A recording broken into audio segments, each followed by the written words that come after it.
আজ ভিডিওতে আমরা কথা বলেছিলাম স্কিনকে সুন্দর এবং গ্লোয়িং রাখার জন্য ডার্মারোলারের ব্যবহার, কিভাবে করে ডার্মারোলার আপনার স্কিনে কোলাজেন প্রোডাকশন বৃদ্ধি করে আপনি স্কিনকে অসাম রাখবে।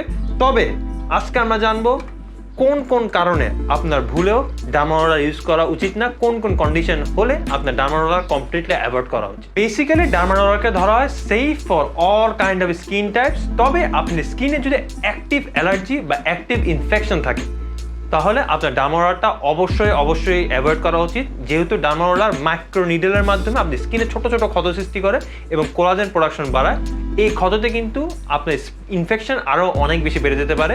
তাই অবশ্যই যদি আপনার মুখে অ্যাক্টিভ ইনফেকশন থাকে, অর্থাৎ এখন যদি আপনার মুখে ইনফেকশন থাকে, আপনার অবশ্যই এটা অ্যাভয়েড করা। পেন বোনস বা কার্স, আপনার মুখে যদি সামান্য কেটে যায় বা আপনি যেখানে ডার্মারোলারটা ইউজ করতে চান সেখানে যদি কাটা থাকে বা কোনো ক্ষত থাকে, কখনোই ওই জায়গায় ডার্মারোলার ইউজ করা উচিত না, কারণ এটা কিন্তু আপনার ওই জায়গাতে ইনফেকশন হওয়ার সম্ভাবনা অনেক গুণ বাড়িয়ে দিবে। Number 3, blood disorders. আপনি যদি কোনো মেডিকেশনে থাকেন এবং ওই মেডিকেশনে যদি কোনো ব্লাড থিনার থাকে, আপনার অবশ্যই উচিত ডার্মারোলার অ্যাভয়েড করা।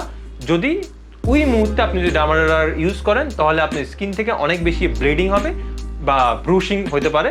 সো এই জিনিসটা আপনি কমপ্লিটলি অ্যাভয়েড করুন। Keloid scarring. কেলয়েড হলো এমন একটা জিনিস, যদি আপনি স্কিনে যদি কেটে যায় আপনি দেখবেন এখানে একটা আবরণ পড়েছে, উঁচু আবরণ পড়েছে, এটাকে কেলয়েডস বলা হয়। যদি আপনার হিস্ট্রিতে কখনো এই কেলয়েডস থাকে তাহলে অবশ্যই আপনার ডার্মারোলার ইউজ করাটা অ্যাভয়েড করা উচিত, বা ইউজ করার আগে অবশ্যই একজন মেডিকেল প্রফেশনালের সাথে কথা বলা উচিত।